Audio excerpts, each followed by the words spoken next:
지금 살펴보고 있는 이 스가랴 선지서는 바벨론 포로에서 돌아온 이스라엘 백성들이 예루살렘 성전을 재건할 때 그들을 격려하기 위하여 주신 하나님의 말씀입니다. 지난주에 살펴본 것처럼 하나님께서 바벨론 땅에 포로되었던 그들을 예루살렘으로 돌려보내실 때 빈손으로 돌려보내지 않으셨습니다. 그래서 바벨론을 무너뜨리고 바사 왕국을 세운 고레스가 조서를 내렸죠. 그래서 너희 유다인들은 고토 예루살렘으로 돌아가 너희 하나님 성전을 세우고 하나님을 섬겨라. 그러면서 주변에 있는 모든 사람들에게 유대인들이 구하면 은과 금과 재물과 짐승으로 그들을 도와주어야 된다. 그런 조서를 같이 내립니다. 뿐만 아니라 이 고레스 왕이 에스라 1장에 기록된 것처럼 백성들에게 그렇게 조서만 내린 게 아니고 바벨론 왕 느부갓네살이 예루살렘 성전을 멸망시키고 성전에서 가지고 간 각종 성전의 기명들, 여기 보면은 그 각종 그릇, 은쟁반, 은대접 이런 것들이 다 이제 세스바살 곧 수룹바벨에게 이제 주어서 가져가게 했는데 도합이 5,400이라 5,400개나 되는 금그릇과 은그릇, 모든 금대접, 은대접, 각종 성전에서 사용되었던 이런 그릇들을 다 내어주었습니다. 막대한 양의 재물이었다는 말이죠. 이렇게 하나님의 역사하심으로 말미암아 포로되었던 땅에서 그저 쫓겨나듯이 빈손으로 그냥 그렇게 나온 것이 아니라 하나님의 은혜로 성전을 짓고 또 성전에서 필요한 모든 그릇들도 하나님께서 다 이스라엘 백성들에게 고레스 왕을 통하여 주셨고, 그리고 이걸 가지고 가서 성전을 재건하고 하나님을 섬겨라. 이게 하나님의 은혜 가운데 되어진 일이죠. 오늘 우리가 읽은 본문 10절에도 바벨론에서 돌아온 자들의 이름이 기록되고 있는데, 여러분 우리가 알다시피 바벨론 포로는 3차에 걸쳐서 돌아왔습니다. 시기적으로는 이제 상당한 이렇게 시기적을 두고 이렇게 순차적으로 돌아왔는데, 이렇게 바벨론에서 돌아온 자들의 이름을 말하면서 헐데와 도비야와 여다야, 이들이 스바냐의 아들 요시아의 집에 들어왔다 이렇게 말하고 있는데, 뭐 몇 차에 언제 어떻게 들어왔다 이런 건 자세히 설명을 하고 있지 않지만 아마 이들도 바벨론의 포로로 잡혀간 후손들로서 이제 바벨론의 나라는 바사로 바뀌었죠.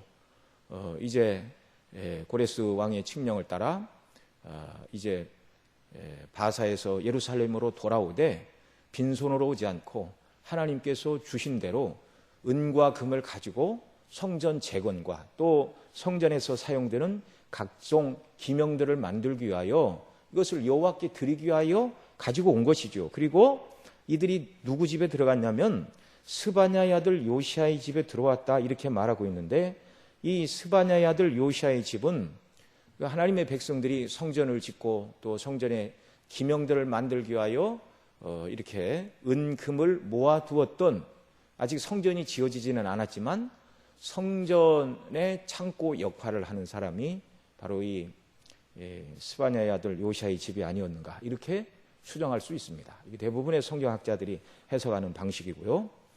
하나님께서 스가랴 선지자를 그들에게 보내고 계십니다.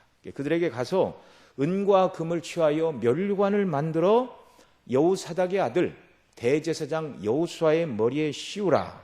그리고 이것을 이렇게 씌우면서 이 행동이 무엇을 의미하는지를 이제 하나님의 말씀을 증거하라 이렇게 말씀하고 있죠. 그래서 스가랴는 여호와께서 시킨 대로 이렇게 가서 은과 금으로 멸관을 만들고 대제사장 여호수아의 머리에 씌우면서 여호와께서 전하라고 하신 이 말씀을 지금 증거하고 있습니다. 그것이 이제 12절 13절 내용인데요. 여기는 같이 한번 읽겠습니다. 스가랴 6장 12절 13절. 고하여 이르기를 만군의 여호와께서 말씀하시되 보라, 순이라 이름하는 사람이 자기 곳에서 돋아나서 여호와의 전을 건축하리라.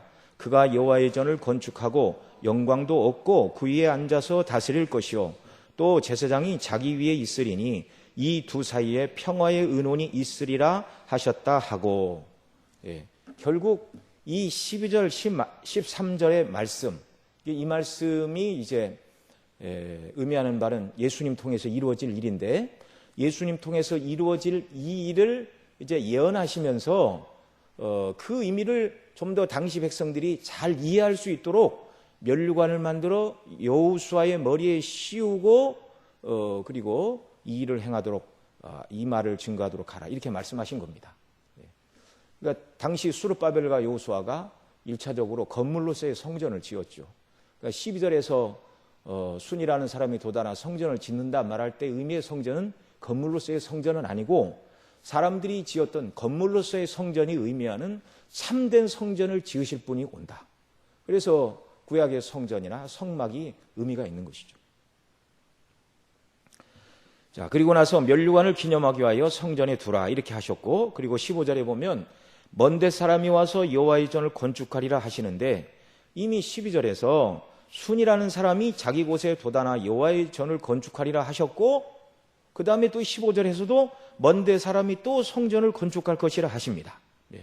이건 예수님께서 성전을 건축하실 것을 12절은 말하는 것이고, 또 더 따라서 설명을 드리겠습니다만, 15절은 그리스도 안에서 택함 받은 백성들이 성전으로 지어져 가는 것을 말씀하고 있는 것이죠. 이 구약 시대에 주어진 말씀이지만 신약의 모든 시대를 내다보고 하나님께서 선지자를 통하여 이 말씀을 주셨습니다. 자, 먼저 은과 금을 취하여 대제사장 여호수아의 머리에 씌우는 것이 어떤 의미가 있는가, 이걸 우리가 한번 생각을 해봐야 됩니다. 대제사장 여호수아에게 면류관을 만들어, 은과 금으로 면류관을 만들어 머리에 면류관을 씌워줬는데, 대제사장 머리에 일반적으로 면류관을 쓰지 않습니다. 물론 이제 성경에 관이라고 표현이 되기는 하는데요. 이 네 번째 이상이 오늘 본문과 밀접한 관련이 있다고 말씀을 드렸는데, 여호수아가 받은 7개 또는 8개의 이상 중에 이제 가운데가 네 번째 이상이었죠. 알다시피 여호와 앞에서 여호수아가 사단이 그를 대적하며 사단이 여호수아를 정죄하는 모습이 기록되고 있습니다. 왜냐하면 여호수아가 옷을 입기는 입었는데 더러운 옷을 입고 있었습니다. 그 의로운 행실이 하나도 없는 인간의 상태를 말하죠. 그때 여호와께서 그 더러운 옷을 벗기라 하시고, 또 여호수아에게 이렇게 말씀하시죠. 내가 내 죄가를 제하여 버렸으니 내가 내게 아름다운 옷을 입히리라. 예수님의 십자가를 통한 속죄의 은혜를 말씀하는 것입니다. 그 광경을 보고 있던 스가랴가 요청을 합니다.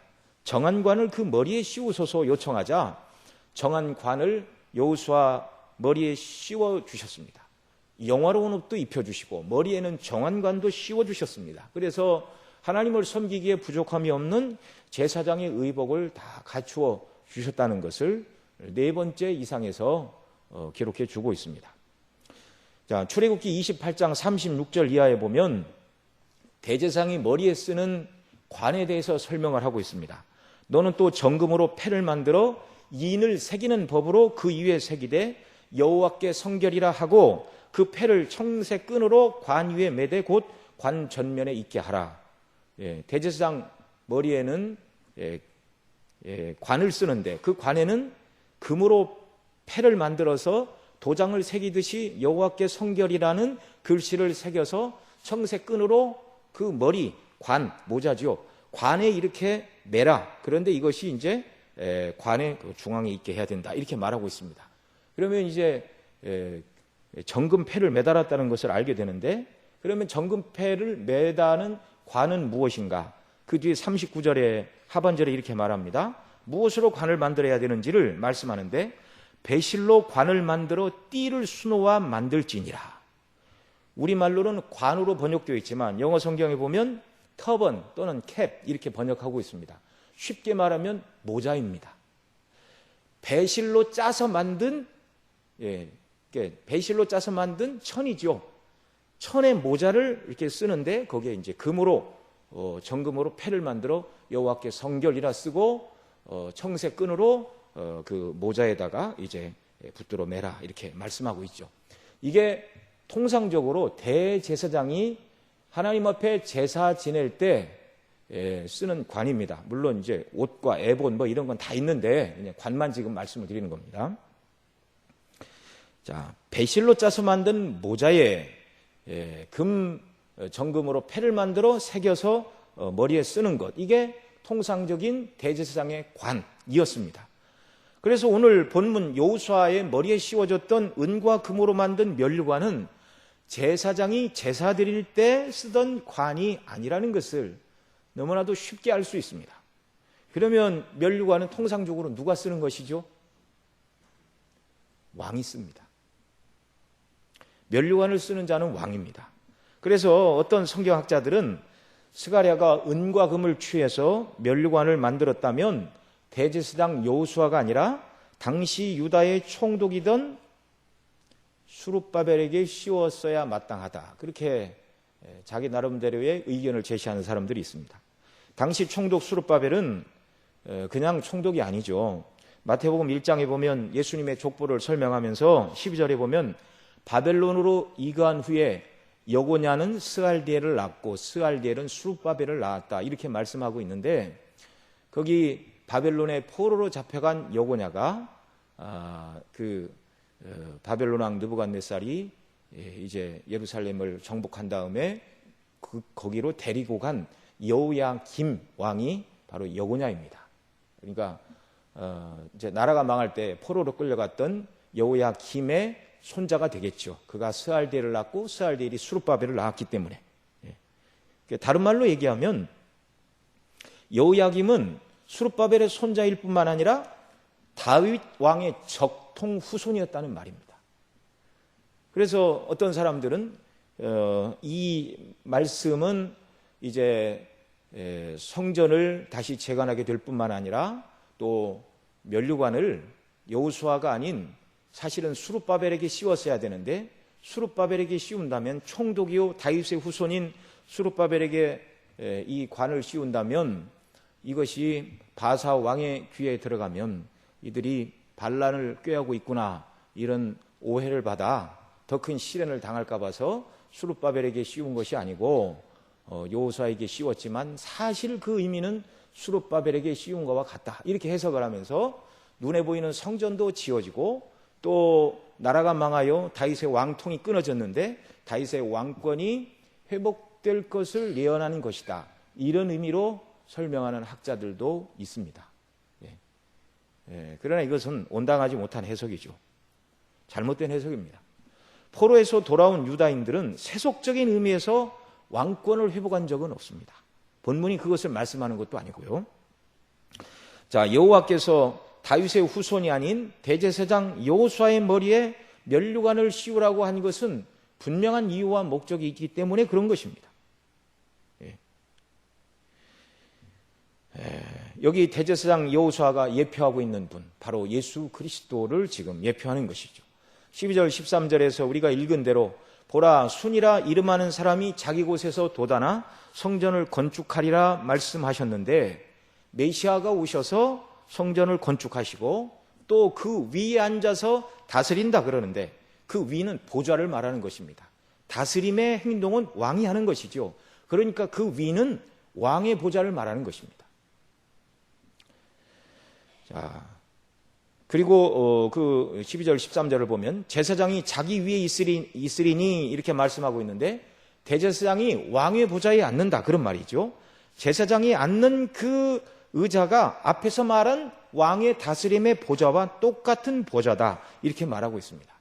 그러니 본문에서는 여호수아가 성전도 짓고 또 왕과 같은 존귀한 신분에 올라가서 백성들을 다스릴 것을 예표하는데 이것은 여호수아에게는 예표로 주어졌지만 여호수아가 예표하고 있는 순 곧 그리스도는 이 두 가지를 다 이루셨습니다. 이것을 예표하기 위하여 이렇게 제사장이요 왕을 상징하는 그런 상징적인 그런 예식을 통하여 여호수아의 머리에 관을 씌우라 이렇게 말씀하신 것이죠. 자, 순 곧 메시아가 오셔서 성전을 짓고 왕의 보좌에 앉아서 다스리시고 그분이 곧 참된 제사장의 역할도 감당하실 것을 오늘 본문은 보여주고 있습니다. 그리스도는 곧 왕이요 제사장이라는 것을 이 본문이 말씀하고 있다는 것입니다.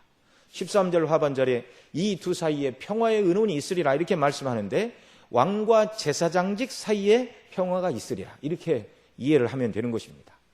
이따 좀 더 설명을 드리겠는데요. 메시아 곧 기름 부음을 받으신 예수님의 직분, 우리가 그리스도의 삼중직 그렇게 얘기를 하죠. 선지자, 왕, 제사장, 이것이 메시아 기름 부음을 받은 구약시대의 세 가지 직분이었습니다. 예수님은 이 세 가지 직분을 다 갖고 오셨죠. 다른 말로 얘기하면 구약시대에 말하던 모든 선지자들은 참 선지자이신 그리스도의 예표였습니다. 구약시대에 바른 통치를 폈던 다윗을 비롯한 아름다운 왕들의 그 통치의 모습은 진정한 우리의 왕이신 그리스도의 왕권을 드러내는 그리스도의 왕직의 표상들이었습니다. 또 구약의 아론을 비롯한 모든 제사장의 제사를 드렸던 이 모든 일들은 영원한 대제사장으로서 단번에 완전한 속죄와 희생의 제사를 하나님 앞에 한 번 드리고 완성하실 영원한 대제사장 그리스도의 예표였다는 말이죠. 구약시대는 한 사람에게 이 직분이 주어진 것이 아니라 선지자 따로, 왕 따로, 제사장 따로 이 일을 감당했죠. 그러나 예수님에게는 이 모든 직분이 다 예수님 한 분에게 주어져 있고, 특별히 오늘 본문에서는 예수님이 왕이시여 제사장의 직분을 온전히 감당하실 분이라는 것을 명백하게 보여주고 계십니다. 그래서 총독인 수룹바벨의 머리가 아닌 대제사장인 여호수아의 머리에 멸관을 씌워라, 이렇게 말씀하고 계십니다. 당시 총독이었던 수룹바벨과 대제사장 여호수아는 백성들과 힘을 합하여 솔로몬 시대에 지었으나 바벨론의 침략으로 완전히 무너진 성전을 재건했지만, 참된 왕이요 참 제사장이신 우리 예수님은 정말 온전히 성전을 재건하셨을 뿐만 아니라 지금도 하늘 보좌 우편에서, 하나님 보좌 우편에서 우리를 다스리시는 만왕의 왕이 되고 계십니다. 이것을 오늘 본문이 보여주시고 있다는 말씀이죠. 자, 순이라는 사람이 자기 곳에서 돋아나서 이렇게 12절에 말씀을 하는데요. 순은 말씀대로 그리스도를 상징하는 표현이죠. 순이라는 말은 히브리어로 째마라는 그런 째마라는 것이 이제 히브리어로 순이라는 의미인데, 이게 성경에서 순 또는 싹 또는 가지, 문맥에 따라서 이 세 가지 언어로 번역이 됩니다.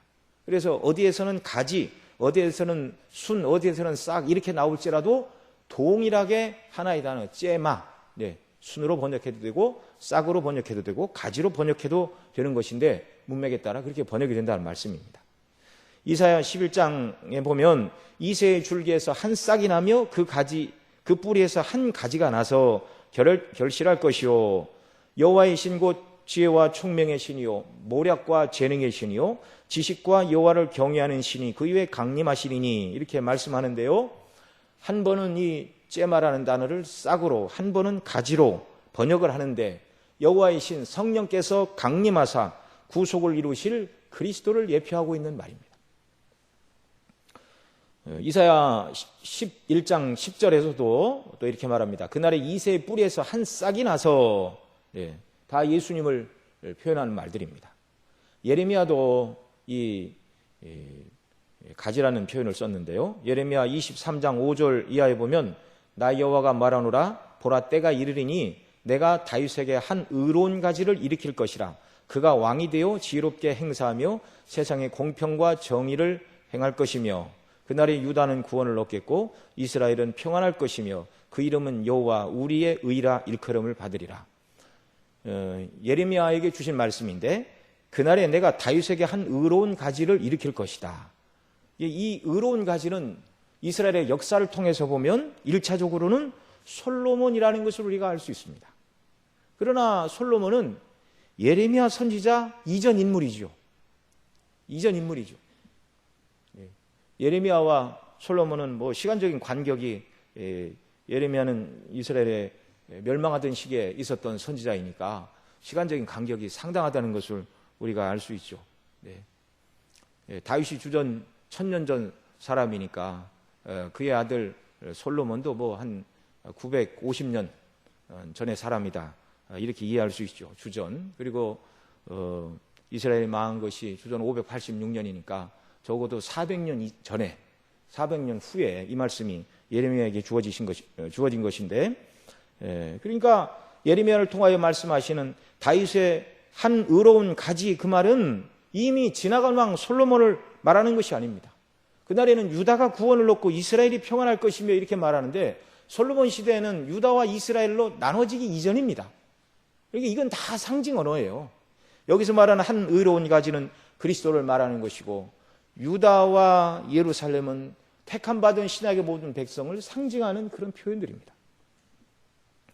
또 예레미야 33장 14절 이하에도 또 이렇게 말하는데요. 나 여호와가 말하노라. 보라, 내가 이스라엘 집과 유다 집에 대하여 이른 선한 말을 성취할 날이 이르리니 그날 그때 내가 다윗에게 한 의로운 가지가 나게 하리니 그가 이 땅에 공평과 정의를 실행하실 것이라. 여전히 다윗의 한 의로운 가지, 역시 그리스도를 말하죠. 이렇게 성경에서는 중요한 내용은 선지자 한 사람뿐만 아니라 여러 선지자들로 하여금 여러 번 거듭해서 이 중요한 내용을 자꾸 되풀이하도록 이렇게 하십니다. 성경에서 아주 중요한 교훈은요, 한 번만 언급하고 넘어가는 예가 별로 없습니다. 왜 이렇게 여러 선지자를 통하여 그 선지자들이 여러 번 이야기를 하시는가? 후대의 모든 사람들이 이 성경을 읽음으로 해서 오늘 본문이 말하는 가지, 싹, 바로 이분이 다윗의 후손으로 오실 메시아 예수 그리스도라는 사실을 아무도 부인하지 못하도록 여러 선지자를 통하여 여러 번 반복해서 이 말씀을 주셨다는 사실입니다.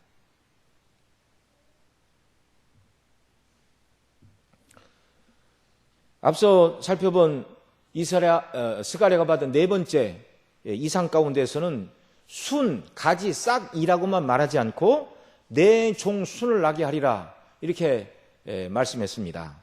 이게 스가랴 3장에 나오는 표현인데요. 순은 가지일 뿐, 가지요 싹일 뿐만 아니라 동시에 하나님의 종이라 말씀하고 있는데, 순과 하나님의 종이라는 표현이 이사야 53장에 등장을 합니다. 그래서 그는 주 앞에서 자라나기를 연한 순 같고 마른 땅에서 나온 줄기 같아서 고운 모양도 없고 풍채도 없은즉 우리 보기에 흠모할 만한 아름다운 것이 없도다, 이렇게 말씀하시면서 주 앞에서 자라난 연한 순, 가지요 싹이신 예수님께서 그 다음에 세상 죄를 지고 가는 하나님의 고난의 종이라는 사실을 명백히 말씀해주고 계시죠. 오늘 본문에서는 이 순께서 오셔서 성전을 짓는다, 이렇게 말씀하고 있습니다. 앞서 면류관을 만들어 여호수아의 머리에 씌웠다고 그랬는데, 그 면류관은 왕이 쓴다고 그랬죠. 구약시대에 성전을 짓는 일들도 왕이 하는 일이었습니다. 그래서 13절에 보면 영광도 없고 그 위에 앉아서 다스릴 것이요, 이렇게 말하고 있는데, 대제사장 여호수아가 성전 짓는 일에 참석을 하고 또 영광도 얻을 것이다, 이렇게 말씀하고 있습니다. 그러나 이건 다 그리스도를 의미하는 것이라고 말씀을 드렸죠. 구약시대에 처음 지어진 성막도 왕이신 하나님의 명령에 따라서 백성의 지도자이며 선지자인 왕은 아니나 백성의 통솔자인 왕 같은 권세를 가진 모세의 주도하에 첫 번째 성막이 지어졌습니다. 그 첫 번째 건물로서의 성전은 솔로몬 시대에 지어졌죠. 다윗 왕이 짓고자 하였지만 하나님께서 허락을 하시지 않고 그 아들 때 지으라고 하셨습니다. 그것이 사무엘하 7장 11절 말씀인데요. 가서 내 종 다윗에게 말하기를 여호와의 말씀이 내가 나를 위하여 나의 거할 집을 건축하겠느냐. 그리고 12절에 내 수완이 차서 내 조상들과 함께 잘 때에 내가 내 몸에서 날 자식을 내 뒤에 세워 그 나라를 경고케 하리라. 저는 내 이름을 위하여 집을 건축할 것이요. 바로 이 일을 솔로몬이 했죠. 나는 그 나라 위를, 왕의 위를 말하는 것입니다. 영원히 견고케 하리라. 솔로몬은 왕이 되고 40년 통치했습니다. 다윗과 같이 40년 통치하다가 죽었죠. 그러니 솔로몬이 성전을 건축하면 나는 그 나라를 영원히 견고케 하리라 하는 이 말씀은 솔로몬에게 주신 말씀이 아니라는 것을 너무나도 쉽게 알 수 있습니다. 바로 그리스도에게 주신 예언의 말씀이죠. 그 뒷부분에 가면 내 집과 내 나라가 내 앞에서 영원히 보존되고 내 위가 영원히 견고히 서리라. 다윗의 후손들은 바벨론으로 포로가 끌려간 이후에 나라가 망했습니다. 더 이상 인간적인 다윗의 후손의 왕은 세상에 없는 것이죠. 다윗의 후손으로 오신 만왕의 왕이신, 영적인 왕이신 그리스도께서 이루실 일을 지금 다윗을 통하여 예표하여 주신 것이죠. 포로에서 돌아온 대제사장 여호수아가 면류관을 쓰고 성전을 짓고 영광을 얻어 다스림에 참여하게 된다는 이 말은 다윗의 언약과 밀접한 연관이 있는 말씀입니다. 본문의 말씀은 그래서 그리스도께서 이루실 일을 말씀하고 있는 것입니다. 이 일들은 성경 전체로 크게 확대하여 보면 하나님께서 다윗과 언약을 맺으시기 이전에 하나님 아버지와 예수님 사이에 창세전에 맺으신 언약을 이루시는 방편입니다. 창세전에 죄인을 구원하시려고 인간이 지음받기 이전, 아담과 하와가 선악과를 따먹기 이전에 모든 것을 다 아시는 삼위 하나님께서 영원한 언약을 맺으셨습니다. 인간이 범죄하고 타락할 것인데 그들을 어떻게 구원할 것인가? 이런 모습들이 이제 영원전에 하나님께서 맺으신 이 언약, 영원한 이 언약을 성경이 명확하게 성삼위 하나님께서 이것을 도모하시고 언제 어떻게 하셨다라고 성경이 명확하게 이것을 말씀하고 있지는 않지만 에베소서 1장 또 요한복음 17장 또 성경 곳곳에 보면 우리가 하나님의 영원한 언약이 창세전에 있었다는 것을 우리가 알 수 있습니다. 요한복음 17장 4절에 보면 아버지께서 내게 하라고 주신 일을, 이 영원전에 맺으신 일이고 영원전에 주신 일이죠. 내가 이루어, 자, 무엇을 이루었습니까? 아버지와 아들 사이에 맺으신 영원한 언약, 곧 십자가의 대속의 피를 흘려 택한 백성들의 모든 죄를 사하실 것을 언약하셨는데 이 일을 지금 예수님이 이루시는 목전 앞에 와 있죠. 아버지를 이 세상에서 영화롭게 하였사오니 아버지와 창세전에 내가 아버지와 함께 가졌던 영화로서 지금도 아버지와 함께 나를 영화롭게 하옵소서, 이렇게 기도하셨습니다. 그래서 대속의 피로 하나님의 구원의 역사를 예수님이 이루셨고 아버지 하나님께서는 그 아들을 영화롭게 하사 죽은 자 가운데서 부활하게 하시고 하늘로 승천하시고 보좌 우편에 앉아서 만왕의 왕으로 지금 모든 것을 통치하시는 왕으로 우리 하나님께서 예수님을 높여주신 것이죠. 그래서 하나님께서 모세와 언약을 맺으셨고 그 행위 언약이죠. 십계명을 주시면서 그 다음에 다윗에게 언약을 맺으신 이 모든 언약들은요, 모세와 다윗과 더불어 언약을 맺으시기 이전에 성부와 성자 간에 맺으신 영원한 언약이 성취될 것을 내다보셨기 때문에 모세와 다윗과 하나님의 언약을 맺으셨고 모세와 다윗이 언약이 실패했다 할지라도 그들이 하나님 앞에 설 수 있는 근거는 그리스도 때문에 그런 것이죠. 모세와 맺으신 언약, 백성들이 하나님 앞에 십계명을 다 지키겠다고 약속을 했지만 지키지 못했습니다. 그러나 왜 다 죽지 않는가? 영원한 언약 때문에 그렇죠. 예수님이 우리가 하나님 앞에서 지켜야 될 그 모든 율법의 조항을 다 이루셨습니다. 이걸 로마서 5장에서 사도 바울이 언약의 두 머리를 통하여 우리에게 설명해 주고 있죠. 첫째 아담과 마지막 아담인 그리스도를 통하여 말씀해 주고 있습니다. 모든 인류가 아담을 언약의 머리로 대표로 하는 행위어장을 맺었죠. 선악과를 따먹지 말라. 그런데 선악과를 따먹고 이제 태어나는 모든 사람들이 원죄를 가지고 태어나 절대로 하나님 앞에서 십계명을 지킬 수 없는 자들이었습니다. 모든 아담의 후손이 사실은 다 지옥의 형벌과 멸망에 떨어져야 함에도 불구하고 그렇지 않죠. 그렇지 않은 사람들이 누굽니까? 여기 앉아 예배드리는 저와 여러분, 그리스도 예수 안에 있는 모든 믿는 자들임을 믿으시기 바랍니다.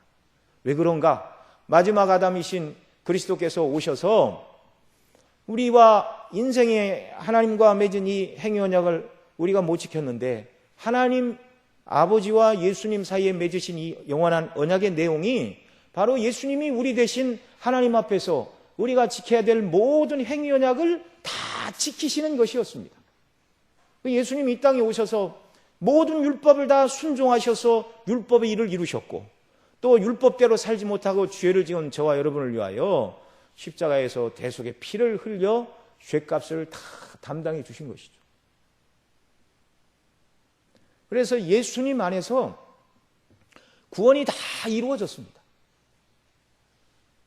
그래서 예수님 때문에 모세와 맺은 언약을 그 백성들이 지키지 못해도 다 멸망당하여 지옥 형벌에 가지 않는 것은 영원한 언약을 그리스도께서 성취하셨기 때문이고, 다윗의 후손들에게 내 후손들이 성전을 짓고 그 다음에 그 위가 영원토록 견고하리라 이렇게 다윗에게 주셨지만 다윗의 후손들은 그 일을 온전히 감당할 수가 없었습니다. 다윗의 참된 후손이신 예수님이 오셔서 참된 성전을 지으셨고, 그리고 만왕의 왕으로 오늘 저와 여러분을 통치하고 계심을 믿으시기 바랍니다.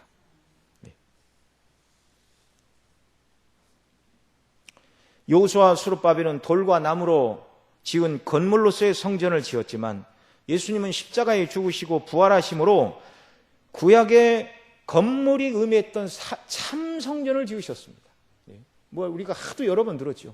예수님께서 예루살렘 성전을 바라보시고 너희가 이 성전을 헐라 내가 사흘 만에 다시 지으리라. 그러자 사람들이 이 당시에 헤롯 성전, 헤롯이 46년 동안 이렇게 증개축 보수를 했거든요. 46년 동안 지었는데 어떻게 3일 만에 성전을 짓는다고 말하느냐. 그리고 예수님을 십자가에 못 박으면서 고소하던 자들이 말했던 그 고소 제목 중에 하나가 성전을 헐고 다시 짓는다, 그런 제목들이었죠. 그러나 요한 사도가 말하는 것처럼 그들이 십자가의 사건과 예수님의 승천과 그 다음에 성령의 충만함을 입고 나서 그걸 깨달았죠. 그 성전은 자기 육체를 두고 하신 말씀이었다. 예수님이 죽으시고 부활하심으로 말미암아 예수님이 참된 성전이 되셨습니다. 그래서 성전에서 하나님을 예배하던 자들, 예수님 운명하실 때 성전에 있던 성소와 지성소를 맡고 있던 휘장이 위로부터 아래로 찢어지는 일이 일어났죠. 예수님의 그 육체의 죽으심으로 말미암아 하나님 앞에 나가는 새롭고 산 길을 내었다고 히브리서가 말씀하지 않습니까? 예수님이 참 성전이시고, 그래서 우리가 그리스도를 통하여 하나님의 보좌 앞에 나가 예배하고 기도하고 영광을 돌릴 수 있는 것이고, 참 성전이신 예수님과 연합되어 저와 여러분이 성전으로 지어져 감을 믿으시기 바랍니다.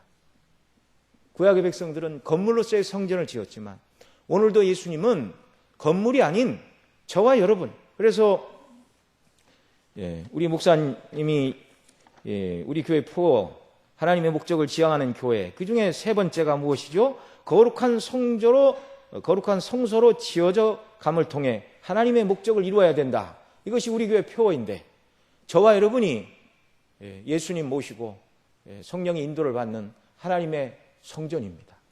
십자가에서 예수님이 구속을 이루심으로 말미암아 저와 여러분을 하나님의 집으로, 하나님을 섬기고 예배하고 하나님과 동행하는 영광스러운 성전으로 만들어 주셨다는 말씀입니다. 그리고 동시에 그분이 지금 하늘 보좌 우편에서 왕이라는 말씀이죠. 이것을 보여주시려고 은과 금으로 면류관을 만들어 대제사장 여호수아의 머리에 씌워라, 이렇게 말하고 있는 것이죠. 예수님이 왕이실 뿐만 아니라 왕이신 그분은 우리에게서 면류관을 받기에 합당하신 분임을 믿으시기 바랍니다. 정말 예수님은요, 우리의 영광을 받기에 너무나 마땅하신 분입니다. 출애굽 시대에도 제물을 가지고 나왔고, 또 바벨론에서 나올 때도 제물을 가지고 나와 그것을 성전을 짓고 하나님을 섬기는데 사용했다. 제가 앞 시간에 그 내용을 가지고 말씀을 드렸는데, 예수님이 저와 여러분을 구원하시기 전에 저와 여러분은 사단의 자녀들이었습니다. 그 예수님께서 병자를 고치고 귀신 들린 자를 내쫓고 이렇게 하자 예수님을 시기하는 자들이 저가 바알세불을, 귀신의 왕 바알세불이 집혀서 귀신을 쫓아낸다, 그렇게 얘기할 때 예수님께서 다투는 가정이 화목할 수 없고 싸우는 나라끼리 싸우면 어떻게 서리요, 그렇게 말씀하시면서 강한 자를 결박지 않고야 어찌 그 세간을 늑탈할 수 있겠느냐. 그래서 예수님이 병을 고치시고 또 귀신을 내어쫓는 이러한 일들은 가장 강한 자인 사단을 결박하시고 사단의 권세 아래에 있는 자들을 고치시고 구원해내셨다는 말이죠. 그 말씀은 이제 우리에게 적용하면 사단의 권세 아래 있던 저와 여러분을 십자가의 권세로 사단을 결박하시고 그 아래 종노릇하고 그 아래서 사단이 시키는 대로 끌려갔던 사단의 백성들이었던 저와 여러분을 하나님의 백성으로 건져내셨다는 것입니다. 어둠의 권세에서 사랑하는 아들의 나라로 그리스도의 십자가의 능력으로 위치가 바뀌었고 신분이 바뀌었습니다. 이제 저와 여러분은 정말 가장 존귀한 것으로 우리 구원의 주님께 돌려드려야 마땅합니다. 계시록 4장에 보면 구원받은 백성들을 상징하는 24장로가 멸관을 벗어 보좌 앞에 드린다 이렇게 말씀하고 있는데요, 천국에 가서 하나님께서 우리에게 주신 모든 영광 중에 그 어느 것도 이것이 다 하나님의 은혜입니다라고 고백하지 않을 성도가 어디 있겠습니까? 멸관을 벗어 주 앞에 드리는 것은 너무나 당연한 일입니다. 이 영광스러운 사실을 깨닫고 이 순례길을 살아가는 동안 하나님께서 우리를 구원해 주신 은혜를 생각하고 우리에게 있는 좋은 것으로 주님께 드리는 성도, 이 성도가 오늘 본문에 여호수아의 머리에 멸관을 씌우는 것처럼 우리 주님의 영광을 위하여 우리 자신을 드려야 한다는 것을 우리가 본문을 통해서 깨달아야 될 줄로 믿습니다. 성전으로 우리를 삼아 주셨는데요, 이 은혜 감사해야 됩니다. 뿐만 아니라 오늘도 우리를 통하여 주님은 또 다른 성전을 짓고 계시죠. 또 다른 성전을 짓고 계시는데 우리 14절부터 좀 보겠습니다. 멸관은 헬렘과 도비아와 여다야와 스바냐의 들 헨을 기념하기 위하여 여호와의 전안에 두라 하시니라. 여러분, 저와 여러분이 하나님의 백성으로 구원받고 하나님의 참 성전으로 이렇게 살아가면서 주님께 존귀한 것을 돌려드린다면 이것을 오늘도 하나님께서는 우리의 모든 선행과 섬김에 대하여 기억하신다는 사실을 마음에 새기시기 바랍니다. 우리 주님은 너희 보물을 하늘에 쌓아두라 그렇게 말씀하시죠. 그 보물이 단순히 재물만 말하는 것이 아닙니다. 여러분, 세상의 명예와 권세와 이 모든 것들을 잔뜩 쌓아놨다 한들 세상 멸망할 때 또는 우리가 세상을 떠나게 되는 날 다 놓고 가는 것입니다.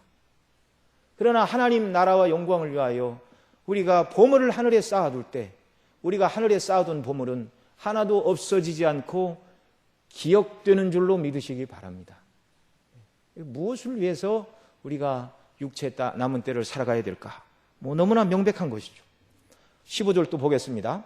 같이 읽습니다. 먼데 사람이 와서 여호와의 전을 건축하리니 만군의 여호와께서 나를 너희에게 보내신 줄을 너희가 알리라. 너희가 만일 너희 하나님 여호와의 말씀을 청종할진대 이같이 되리라.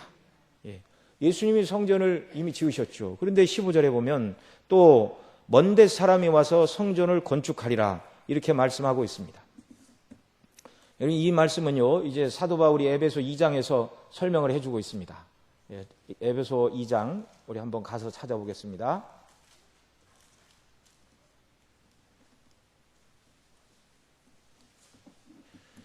예수님 안에서 우리가 얼마나 큰 은혜를 받았는가를 쭉 설명하는데요, 에베소 2장 11절부터 같이 읽습니다.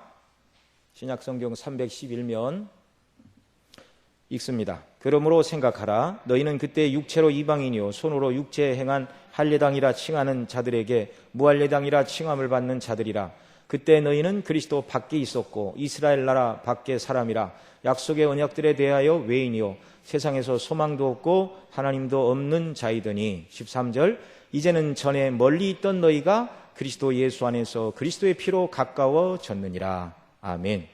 전에 멀리 있던 너희가 그리스도 안에서 가까워지고 이제 20절로 가면 사도와 선지자들의 터 위에 지으심을 받아 하나님의 성전으로 지어져 간다, 이걸 말씀하고 있습니다. 전에 멀리 있던 너희들, 오늘 본문 스가랴 6장 15절에서는 먼데 사람들이 와서 여호와의 성전을 건축하리라. 바로 예수님과 상관없던 혈통적으로 유대인들이 볼 때 이방인이었던 저와 여러분, 아주 예수님과 멀리 있던 자들이었습니다. 먼데 있던 우리들, 전에 멀리 있던 우리, 저와 여러분이 이제 성령님의 역사로 말미암아 예수님 믿고 하나님의 성전이 되는 이와 같은 일을 이미 스가랴 시대에 말씀해 주고 계시다는 사실입니다. 참으로 놀라운 일이죠. 이 사실을 우리가 마음에 새긴다면 나 자신이 하나님을 모시고 살아가는 하나님의 집, 성전이 되었음을 인하여 감사할 뿐만 아니라 아직 예수님 밖에 있는 사람들을 이 성전이 되도록 하는 일을 위해서, 그게 바로 전도이죠. 그 일을 위하여 교회에 주님께서 승천하시면서 대사명을 주셨습니다. 마태복음 28장 18절 이하에 말하는 것처럼 모든 족속으로 제자를 삼아 아버지와 아들과 성령의 이름으로 세례를 주고 내가 너희에게 가르친 모든 것을 가르쳐 지키게 하라. 분부한 모든 것을 가르쳐 지키게 하라. 예수님이 성전을 지으시고 왕으로 통치하심으로 우리가 이 성전의 일원이 되었고 통치하시는 주님의 백성이라는 사실을 우리가 마음에 새긴다면 감사함으로 우리의 가장 귀한 것을 주님께 돌려드려야 하고요. 뿐만 아니라 아직 그리스도 밖에 있는 사람들을 이 성전이 되게 하는 일에 시간을 내어서 이를 위하여 기도하고 눈물을 흘려서 섬기며 물질과 재능으로 이 일을 위해 헌신하고 섬기는 이런 백성들이야말로 하나님이 찾는 사람들이고 이런 사람들이야말로 영원한 하나님 나라에서 가치 있는 백성들로 견고히 서는 것이고 우리 주님이 이러한 저와 여러분의 모습을 보시고 기뻐하시는 줄로 믿습니다. 이런 은혜가 우리 모두에게 넘쳐나기를 바랍니다. 기도하시겠습니다. 사랑하시는 아버지 하나님 고맙고 감사합니다. 예수님 안에서 이루신 완전한 구원, 이 구원으로 저희들을 부르시고 하나님을 모신 성전이 되게 하시고 또 주님께서 계획하신 그 성전이 완성되는 일에 또한 우리를 불러 섬기도록 은혜 주심을 감사합니다. 하나님 아버지, 우리가 늘 하나님을 온전히 예배하며 성전으로 견고히 세워지게 하시고 아름다운 우리의 신앙의 모습을 보고 또 우리의 헌신과 섬김과 기도를 통하여 예수님 밖에 있는 자들이 그리스도 안에서 함께 성전으로 지어져가는 귀한 은혜 허락하여 주옵소서. 우리 구주 예수님의 이름으로 기도드리옵나이다.